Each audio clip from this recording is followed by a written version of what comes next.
Oke, assalamualaikum warahmatullahi wabarakatuh. Kembali lagi di channelnya Mas Wan, berbagi hiburan dan informasi. Baik, kali ini kita akan mencoba berbagi informasi mengenai bagaimana sih budidaya atau berternak lovebird di kandang petak untuk pemula.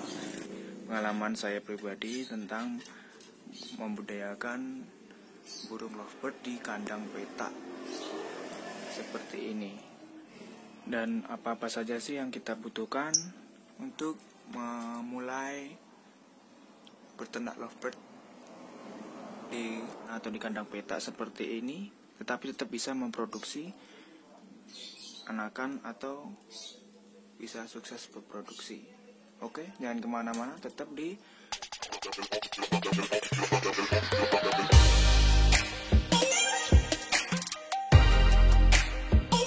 Oke, yang pertama kita butuhkan adalah kandang petaknya. Kandang petaknya itu kalau di daerah sini harganya 150 sampai 165 ribu rupiah. Dan ini kandang petak yang besar ya.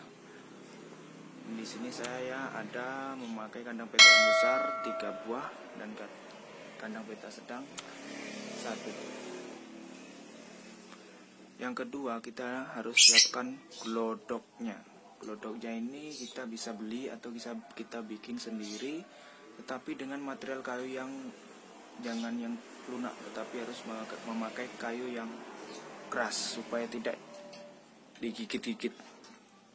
Kalau digigit nanti malah hancur dan dia nggak bisa konsentrasi dalam bertelur atau mengerami telurnya. Kemudian kita siapkan yang selanjutnya yaitu indukan lovebird-nya. Nah, ini dia indukan lovebird-nya. Di sini ada 8 pasang. Yang ini lutino semi mata merah, dan di sini pasjo 2 pasang, di sini pasjo, dan juga pasir. Nah, untuk memasukkannya yaitu yang pertama, masukkan indukannya terlebih dahulu ke dalam sangkar petaknya selama seminggu tanpa dimasukkan glodok atau glodoknya menyusul.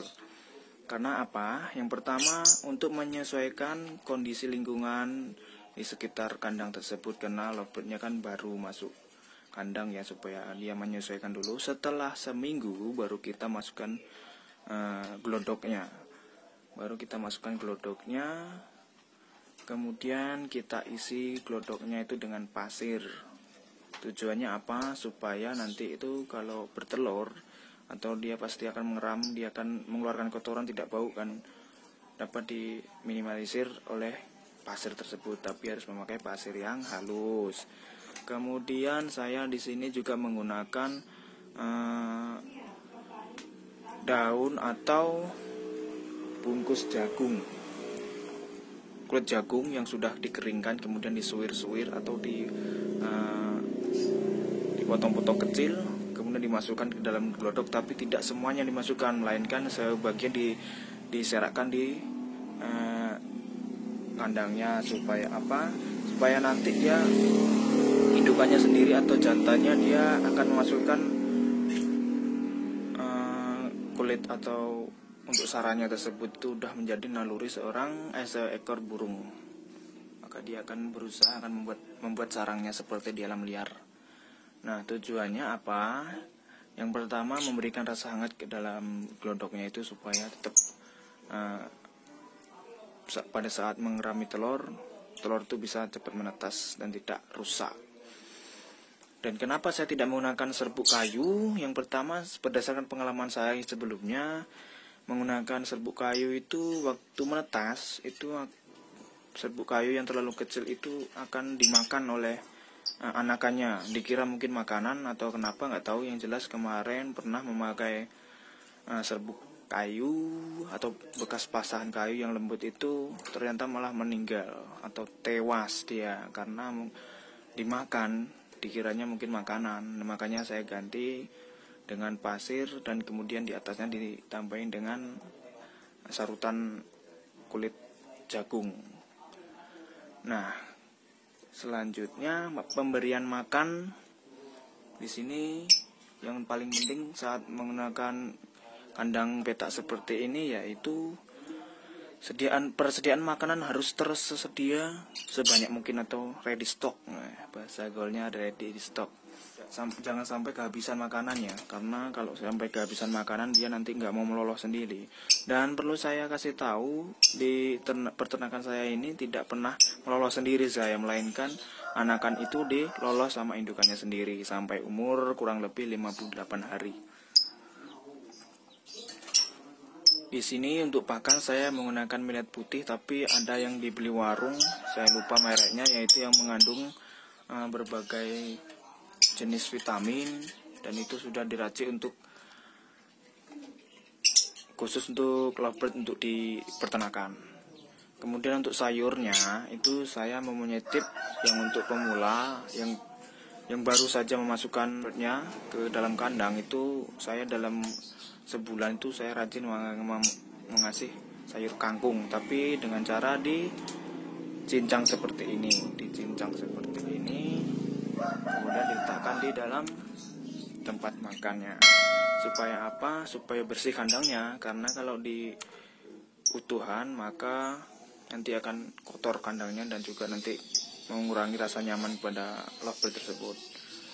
Kemudian saya tetap menggunakan jagung atau juga mentimun, tetapi kalau sudah mengerami saya sarankan untuk mengurangi sayur jagungnya. Kenapa? Karena nanti kalau kebanyakan jagung dia nggak mau merami. Itu pengalaman saya sebelumnya. Kemudian untuk kebersihan, kemudian untuk minum. Untuk minum nih saya seperti menggunakan air rebus yang saya ganti selama 2 hari sekali. Saya ganti, saya bersihkan, dan juga di sini saya ganti 2 kali sehari. Dan yang selanjutnya yaitu yang terpenting adalah yaitu kebersihan kandang. Saya di sini untuk temboknya saya 2 hari sekali mencucinya dengan sabun sampai bersih, sehingga kotoran-kotoran itu tidak menempel. Ini baru saja dibersihkan, ini juga.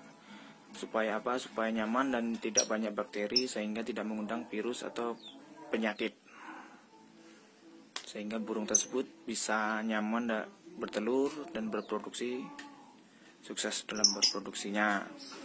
Yang selanjutnya yaitu pada saat musim kawin, langkah baiknya kita jangan ganggu, jangan sampai dia bikin stres. Apabila kita mau melihat atau mengontrol kondisi telurnya, langkah baiknya jangan sampai bikin lovebird tersebut stres, karena kalau sudah stres nanti dia tidak mau mengerami dan gagal. Dan untuk selanjutnya, untuk panen, saya biasanya memanennya itu dari telur sampai mengeram dan sampai dilolo indukannya itu kurang lebih 58 hari atau sampai 60 hari atau 2 bulan. Tetapi waktu 2 bulan tersebut indukannya masih melolot dan juga sudah menghasilkan telur lagi, tapi nggak masalah, jangan dipanen dulu. Supaya apa? Supaya anakan tersebut setelah kita panen dia sudah pandai atau sudah bisa makan millet sendiri tanpa harus kita loloh. Itu tip dan praktis saya untuk manen tanpa harus kita loloh. Oke, mungkin seperti itulah informasi yang telah saya berikan. Mudah-mudahan manfaat untuk kita semua, dan untuk teman-teman yang budidaya lovebird semoga sukses, dan mohon solusinya di kolom komentar apabila ada kekurangan dan ada tips-tips lainnya. Mari kita coret-coret di bawah supaya makin berkembang dan juga saya bisa belajar lebih baik lagi. Oke, cukup sekian dari saya. Salam Mas Wan dan sampai jumpa di lain waktu. Tetap dukung kami dengan cara like, komen, dan share ke teman-teman kalian. Oke, Assalamualaikum warahmatullahi wabarakatuh.